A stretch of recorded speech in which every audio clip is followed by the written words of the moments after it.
Sziasztok, kedvesek!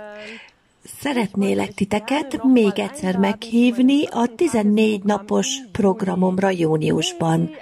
Ja, tehát most is lesz júniusban 2 hét, minden nap velem, és az Access Consciousness eszközeivel legtöbbször nem csak a régi eszközöket mutatom be nektek idézőjelben, hanem azokat a dolgokat is, amelyek éppen újként jöttek ki az Accessben. És addig még van egy kis időnk, tehát még mi minden jöhet addig, tehát itt arról lesz szó, hogy sokkal több mindent tudjál magadból kapni, hogy sokkal jobban tudjál magadként létezni ebben a 14 napban, és praktikus eszközöket kapsz, amelyeket a hétköznapokban tudsz felhasználni.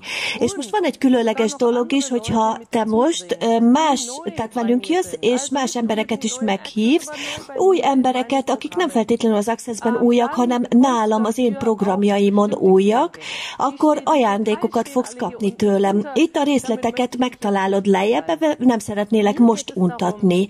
Itt arról van szó, hogy ezeket az eszközöket minél jobban ki tudjuk vinni a világba, és ennél a 14 napnál nincsen előfeltétel, és egy fantasztikus invitálás tud lenni abban, hogy az emberek sokkal több tudatosságot, sokkal több könnyedséget hozhassanak az életükbe.